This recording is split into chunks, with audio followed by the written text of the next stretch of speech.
ஷியாமளா நவராத்திரி தொடர்ச்சி பதிவு. ஹாலாஸ்ய மாகாத்மியத்திலே கூறப்பட்டிருக்கக்கூடிய மறைந்துள்ள ஸ்ரீபுரம், பிரசன்ன ஸ்ரீபுரமாம் மதுரையுடைய பெருமைகளை ஹிமவானுக்கு அகஸ்தியர் சொன்னதை சிந்திக்கலாம். மதுரை ஸ்ரீசக்கர வடிவில் உள்ளது. அதன் நடு பிந்துவில் தேவியானவள் அமர்ந்து இருக்கிறாள். பிந்து தேவியின் பீட்டங்களிலே சிறந்த ஷியாமளா பீட்டம் இது. பிந்துவின் ஈசான்யத்தில் சுந்தரேச பெருமான் காமேசர் லிங்கத்தினுள் இருக்கிறார். அதன் வெளியே உள்ள திரிகோணம், அதாவது ஸ்ரீசக்கரம்னீங்கன்னா திரிகோணம் அஷ்டகோணம் இருக்கும் இல்லையா, அதில் திரிகோணம் தான் ஆடி வீதி. அதுக்கு வெளியில் இருக்கக்கூடிய அஷ்டகோணங்கள் 8 கோணம் இருக்கிறது சித்திரை வீதி. அதற்கு வெளியில் இருக்கக்கூடிய 2 தசாரங்களும் ஆவணி வீதிகள். அதுக்கு வெளியில் இருக்கக்கூடிய 14 கோணம் மாசி வீதி. 8 தளங்கள் புஷ்ய வீதி.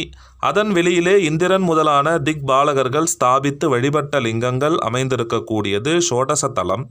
சுற்றி இருக்கக்கூடிய 3 வட்டங்களிலே யோகினிகளும் பைரவர்களும் அமர்ந்திருக்கிறார்கள்.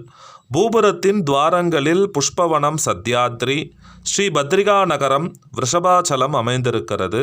எனவே இது மறைவாக இரகசியமாக இருக்கக்கூடிய ஸ்ரீபுரம், பிரசன்ன ஸ்ரீபுரம் மதுரை. கடம்பங்காடு, கடம்பவனம் அப்படின்னு அகஸ்தியர் போட்டிருக்கிறார்.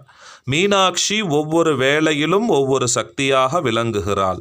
காலை வேளையில் அவள் பாலாம்பிகா, காலை சங்கவ வேளையிடையே புவனேஸ்வரி, சங்கவ மத்தியான கால இடைவேளையிலே கௌரி, மத்தியான வேளையிலே ஷியாமளா, சாயந்திர வேளையிலே மாதங்கி, அர்த்தயாம வேளையிலே பஞ்சதசி திரிபுர சுந்தரி, போகாங்க வேளையில் ஷோடசி திரிபுர சுந்தரி, போகாங்கத்துக்கும் விடியற்காலைக்கும் இடையே மகா ஷோடசி என்று 8 தோற்றங்களில் காட்சி தருகிறாள் தேவி.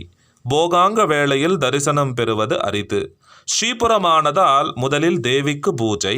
சுந்தரேஸ்வரர் அவ்வாறு செய்வதில் அதிகம் மகிழ்கிறார். பூஜை பொருளை 2 பகுதிகளாக்கி முதல் பகுதியால் தேவியை வழிபட்டு பின் 2ஆம் பகுதியால் சிவபெருமானை வழிபடுவார்கள்.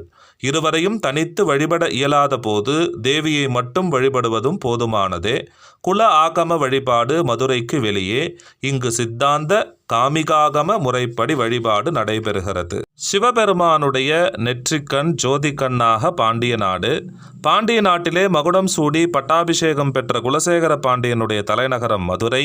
64 கலைகளும் முழு நிறைவு பெற்ற இடம். 56 தேசங்களில் உள்ள தெய்வசக்தி ஒருங்கே கூடிய இடம். அதன் கிழக்கிலே புஷ்பாரண்யமும் திருப்பூவனம், தெற்கிலே சத்தியமலையும், மேற்கில் ஸ்ரீ பத்ரிகாபுரமும் திருவேடகம், வடக்கில் விருஷபமலையும் திருப்பரங்குன்றம், அங்கு கந்தரின் கால் சிலம்பிலிருந்து உண்டான நூபுர கங்கையும் உள்ளன.